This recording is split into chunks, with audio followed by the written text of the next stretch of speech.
Are you, we're good? Yeah, Are we live? I think we're live. Okay. Oh, we're live. We're Yes. good. Welcome to the Self Mastery Success. Now, you probably have heard this also called creating excellence, and it is the same thing. But, as we've been doing a little bit more work, we really want you to know that this interview series it's about how to effectively eliminate self-sabotage, elevate your energy, and lead in your work and life so you can achieve success. And this interview series is where we dive deep into the minds of high performing leaders and industry experts to unlock the strategies behind their success. Each episode offers you invaluable insights that you can apply to elevate your personal and professional life. So be sure to check out the description below for more details about today's guest. And don't forget to subscribe so you never miss out on the actionable tips and strategies from these experts. Also, you can access exclusive gifts and resources from the experts that will support you on your journey to excellence. So today's guest, we have Miss Jacqueline Showless. How you doing, Miss Jacqueline? I'm good. I'm good. Feeling very dramatic and happy. Yeah, so Yes. Jack, tell us a bit more about yourself and what Well, you I do. am Jacqueline Shawless. Yeah, absolutely. I'm Jacqueline Shawless. I'm the excitable introvert, and I work with introverted women of color to get seen, heard, and respected by embracing their awesome.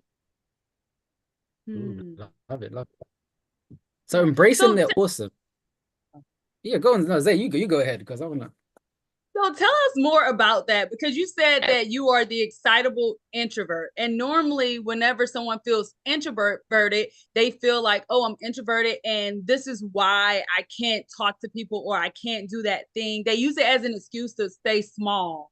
So explain what the excitable introvert is and share a little bit more about how to help women who feel introverted, but they shouldn't use it as an excuse to stay small. Right. So that's a lot to unpack. Yeah. Let's take it bite by bite. So first of all, yes, excitable and introvert are typically viewed as oxymorons. This is like my air. That's what I breathe. Fortunately, you all got to see a bit of my excitement behind the scenes. And anyone who knows me knows I have a bit of golden retriever energy because I am very bubbly and very enthusiastic. And also, I am an internal processor, meaning that the way that I make sense of my world is by thinking about it, by feeling into it, allowing everything to process. And then I have a response, I have a reaction, I have a thought, an opinion. And that's essentially what introversion is. It's not a matter of whether someone is quiet, if they're shy, if they're antisocial, if they have social anxiety. None of those really have anything to do with being introverted. Hmm. Introversion is how you process your world. And extroverts are the ones who they are external processors. So they need to talk through everything. They need to walk through it. They need to engage their world to make sense. And after they've said all the things, they've done all the things, then they reach, like, this is my opinion, my thought. But their thought process is very outward as opposed to introverts. And so that difference is important to know first and foremost. Because when you recognize that, then it makes sense that if introversion is simply how you process your world, you actually can be like a nice and happy and forward facing person and also internally process your world. So for me, the excitable introvert is something that I've been called. It is what I live and breathe since childhood. And it really defined my entire path for honoring both sides of it, being the person who is enthusiastic and forward facing and needs a break. I want you to forget that I exist for 3 days because I just talked to you for 30 minutes. Both of those things are true, and both of those things are valid and valuable. Now, the next thing that you talked about is how introversion can be used as an excuse. And that is something that typically those are the women who are in my world. They are the perfect on paper women. They're successful, they're smart, they're engaging, they have all of the things that are ticked off of the boxes. And yet they are very disconnected from their lives because their introversion has been not the thing that they have honored. Their introversion is the thing that they've had to fight against, that they've had to put away in order to be successful. And even within that success, they diminish themselves because they say, well, I'm not going to do any more because I need my time away. And there is time for respecting boundaries. We definitely need that as introverts. But you being an internal processor is by no means an excuse for you to play small and for you to not share your gifts.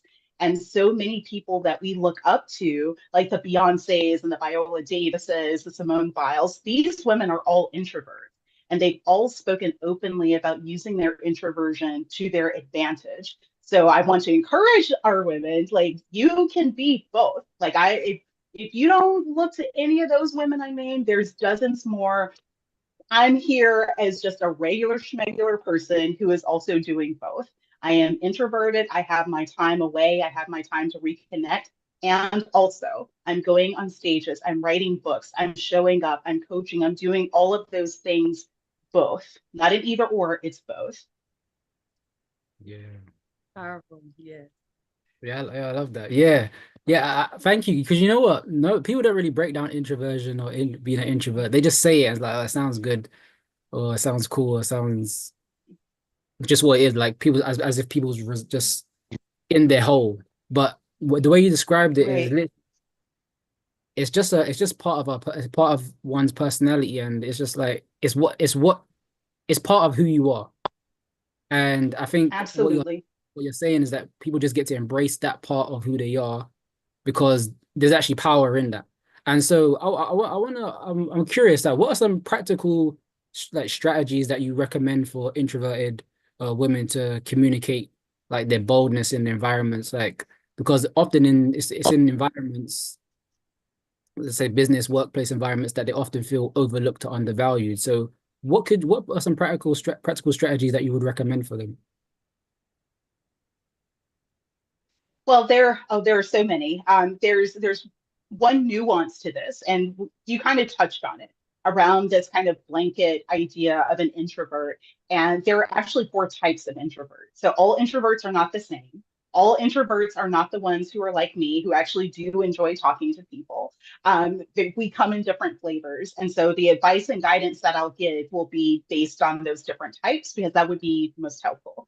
So as I mentioned, there are four types. There's the social, and I wrote a book about this. So the social sovereign is the social introvert. And so she's the one who's like me. She is fine to be engaging with people, but she needs her time to recuperate. So what you want to do is maximize your ways of engagement. So if you need to network, if you need to be like at the company function, you already know you don't want to, but you need to. So then set yourself time to say, I'm going to have this goal in mind. This is what I'm going to achieve. I'm going to talk to three people. And when I hit those three people, I give myself permission to leave. If I decide to speak to four, fine. But three, I have to hit three. I have to have three conversations. I need to have whatever number best suits you. And so that way you are putting a container for your engagement. You still get to engage, you still get to show up and be present, but you're also honoring your energy. The second type of introvert is the contemplative queen. I always have a hard time saying it, the contemplative queen, and this is the thinking introvert. And so she is very analytical and she wants to go by the data, she wants to go by the numbers. If the numbers don't add up, it doesn't make sense for her. And so when it comes to her using her voice, you're wanting to lean into that data side. You're wanting to bring those arguments that you have in those points of view with the data to back it. So you're not going to just talk. She's not just going to talk just to talk. You know, when she has something to say, her words have weight, and she's going to give you points A through F of why she's right and why this is the move.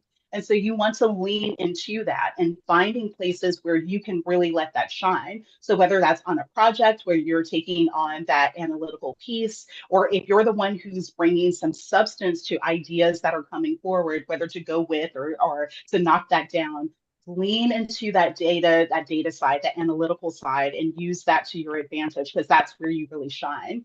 The third type is our sensitive sages. And so these are the what's known as an anxious introvert in the academic literature. And this is the introvert that is very sensitive, that is very empathic, that is the person who This person picks up on all of the emotions and on all of the feelings, knows what everybody is doing because she's picking up on all of this. And so for her, it is very important when she comes to speaking that she is recognizing with empathy what's going on and using that emotional intelligence that she's very strong in, but not using that as an excuse to be quiet. Because that's a funny thing that we sensitive stages play. It's like, oh, but I don't want anyone to be uncomfortable because I know how they feel. Yes, they will be fine. So you're wanting to make sure that you are creating space and leveraging that emotional intelligence that you have to get across what you're trying to say. So whether you're delivering good news or bad news, whether you're recommending this person to be for a position or a role or a task versus another, lean into that emotional intelligence and that empathy that you have and allowing that to take the lead in how you are communicating in different ways. And then our fourth type and our last queen, that is our methodical monarch. And she is what's known as the restrained introvert. She is the one who is she will take her sweet time looking through all of the different ways that something can go right, that it can go wrong, the multiple contingency plans for all of those different, she knows all of the different ways that something will go. And so she is very much the slow and steady. And she will very rarely have a conversation with you because she has to weigh the pros and cons of whether it's even worth her energy to engage you, even if it's her job, even if it's required. And so she very much leans very similar to the thinking, but much more in the I'm going to weigh the pros and cons. And so for her, it becomes important for her not just to weigh those pros and cons, but in that conversation to make it clear on this being a steady and sure way to go because she has weighed the pros and cons and because she's seen the different aspects of how this can go right and can go wrong. But that was kind of long, but as you can see, for those different types, the way that they could best navigate and communicate, very different because the ways that their introversion shows up is quite different. That is so powerful. I'm like, I definitely need like a master class because I know I'm somewhere in there. And so, yeah. So I want to put a side note as well. Sorry, I want to put a side note. Men, if you're watching this, like this applies to you as well. So you may not be a methodical monarch or a contemplative queen, but look, as an introvert, I'm sure you're looking at nuances because I'm observing as well. So right. I think that's important. Yeah. Absolutely. I'm glad that you point that out because these are four types. This isn't something that I came up with. I wish I could say I was that brilliant. The way that I define it and the way that I express it is mine, but this is research fact. And so this has been 20 years of research and looking at the nuanced nature of introversion and looking at the ways that not only are there the different types of introverts, the different ways that they thrive and how they communicate, how they show up at work, how they engage with their partners, how they parent, how they are parented. That's absolutely every aspect of life. And so this is, I'm so brilliant, but I didn't come up with that. Yes. This is so good. And I'm really excited to be like, how can people work? Because, learning about these, it's like one thing I've learned as I've gone through my personal development journey. Once I had the vocabulary and once I had the wisdom of like, oh, that's why I'm like this, or oh, that's why this person's like that, that it kind of made things more neutral for me versus being, like confused or angry or, too emotional. And so whenever someone is, let's say someone just learned this information and they're looking at how to apply it versus, use it as a weapon, what advice would you give them in order to actually use this effectively and to use this to actually in the good to actually achieve the results both in their relationships but also for themselves? Wow, that's another big one to unpack. I will say first and foremost, if anyone is interested in figuring out which which house of introversion that they're in. I'll give you the link and you all can get it in the show notes, where you can actually take a quiz, and it's a science-based quiz, and you can find out which is your house, like which are you, a sage, are you a monarch, etc. And along with that, you'll get some of the information similar to what I shared here, but you'll get some actionable tips based on your type of introvert, because again, they are quite different and how they operate. So we'll share that in the show notes and pass that on to the audience. But that will be at iembraceawesome.com/essence, is that your imperial essence. So getting back to your question on how do you use this? Like, what do you do with this? Like, oh, okay, so I'm a contemplative queen or king. How do I use this? Like, what do I use my thinking for? And so the very first thing is acknowledging that this is how you best operate. Now, everyone, all of the introverts have all of them. All of these are different facets. Some come more to the forefront depending on context, depending on environment, so on and so forth. But if this is your main type, recognizing that this is what's going to work for me best. So if you are the thinker and it's best for you to just have time to contemplate and to reflect, you trying to force yourself into conversations and networking is not going to work. It is not only going to backfire as far as burning energy and just space, it's not going to allow you to show up in your awesome. It's not going to allow you to show up as your best self. So you're not only like basically cheating yourself out of being present and being your best, you're cheating the people that you are engaging with of your brilliance and of your gifts and how you show up. So you want to first recognize for yourself, oh, okay, if this is how I am most likely to show up, if this is how I show up in my strength, now the next step is going back to your point, how do I use that? Like, what do I do to engage that? And that requires you being very intentional about boundaries. Boundaries for yourself, first and foremost, because if you can't lead you, you can't lead other people, at least not well. And you also have to set those boundaries for those around you. So if you're a monarch and you're going to take your sweet time, you don't like dealing with change, you need to weigh out all the options before you can make it. Do you want turkey or chicken? I don't know. I need to think about this a minute, because even though they're both poultry, I need to think about, like, do I like it or not? Is it with bread or is it with rice? Like, everything is this type of pro and con. So if you know that about yourself to be true, you want to set parameters for yourself to have that space to think, to have that space to write these things down. So if you're in a meeting and someone needs an answer right now, you can very quickly take your 5 minutes, take your 2 minutes, and jot down what are those pros and cons and reach a conclusion. Or you can simply say, I can't make a quick decision about this, but I can let you know by the end of the day. I can let you know by the end of the week. You can set those boundaries, and that's on us as the introvert to do. That is not the world's thing to do. The challenge comes when the ways that we show up in our introversion get weaponized against us. That is a different conversation. And that's something that I talk about in the book as well. But we have to start with managing ourselves, first acknowledging how we show up best, and then saying, okay, if I'm going to show up in my best, I need to leverage what I got instead of wishing I had something else or I was another way. That doesn't help anybody. Mm. Yeah, that's real talk. This is so good. And so could you give us some examples of like the impact that you see in the lives of like the women that you supported, like in their personal and professional like endeavors? Like what, like kind of, like what's like an example that, what does it look like?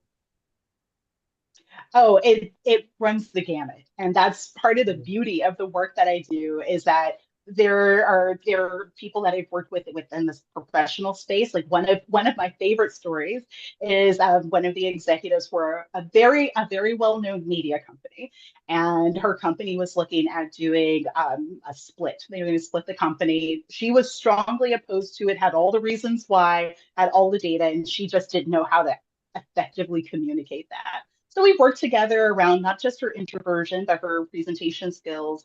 And she was able to duly present that to the decision makers, the ultimate decision makers. And she saved the company about $50 million.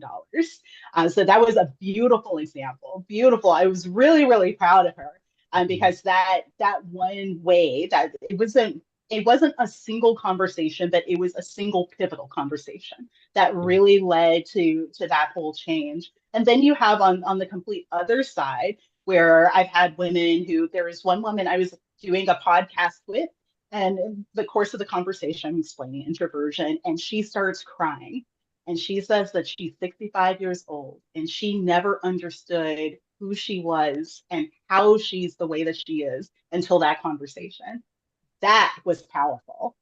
That was powerful. And I I was like, I'm like I am now. Like every time I think about it, it's just like, what do you say to that? Like, how do you respond to that besides with just love and gratitude? And I completely understand it because so much of introversion is just overlooked. And especially when it comes to women and women of color and how we show up, how that gets used against us. So those responses have run the gamut. And even with colleagues who I'm working with them on their communication or on their executive presence, and in our conversations, they're now seeing how to better relate to their kids. So I've had a few parents who it's like, oh, this is why my son does that. Like, oh, I should stop telling him, just talk more. I should actually give him space. Like, oh, my daughter is always like a wallflower. I was like concerned about her, but that's just the way she operates. And so those types of epiphanies kind of run the gamut where there's millions of dollars being brought in, there's millions of dollars being generated, but also just a renewed sense of self and connection. Those are the ones that mean the most to me. Because when you can connect with yourself so deeply or connect with your child deeply, that type of connection creates such a big ripple effect that goes across well beyond the person, that goes out generations, literally generations that are impacted by that type of awareness. Yeah, definitely. Wow. Elevating and liberating. Elevating and liberating. And Yes. like even so with that being said, like I know you have a gift you want to share with the audience. Could you tell us a bit more about that? Yes. So the gift, and I alluded to just a bit ago, but that is taking your Imperial Introvert Essence. And so this elixir is going to be a quick little survey that you take, and you rank how you operate, and it will tell you what your introvert type is. So you'll get to know like whether you're a monarch or you're sovereign, if you're a sage or a king slash queen. You will know which one of these that you are. But right along with that, you'll also get some insights on how to apply these different things. So it ends up being just really, it's not long, it's really short, but it packs such a punch because once you have, like, to your point, once you have that awareness of self, and you know how to operate in the world, it is quite liberating and it is incredibly elevating. Love Yes. it. Love Yo, make sure y'all look in the link, look in the description box so you can definitely get Jacqueline's gift. Cause I'm like, I want to take the test because I it. want to know where Yes. yeah. How can Yes. the audience I want to just piggyback on that one tiny bit. Once you're taking once you're doing the assessment, you'll be able to get your answers easy peasy, no problem, no issue.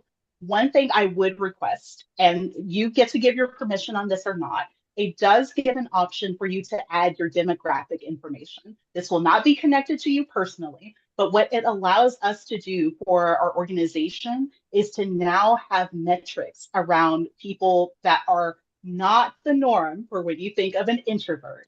And so we'll be able to get insights from a research standpoint on what introverts do, how they operate, what the types are, because this literally does not exist. There is nothing that is like it. And we are working very hard to generate that body of evidence so that not just within the academic world, but in a much broader sense, like there are like Black females who are introverted.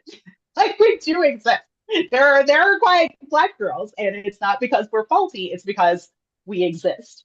So I would strongly encourage for anyone who is completing that to opt into giving their demographic information, that's just for our research, completely optional. You'll be fabulous and know which house of introversion you're in either way. how can Love the it. audience further connect with you? Where are you hanging out most of the time? Yes, you can find me at iembraceawesome.com. That is my online home. So you'll be able to find resources there, see what I'm up to, connect with me on social media. And if you go to iembraceawesome.com/essence, then you will be able to get that, that delightful gift, that gift of insight with your Imperial Elixir. Yes. And any last words that you would like to leave with the audience?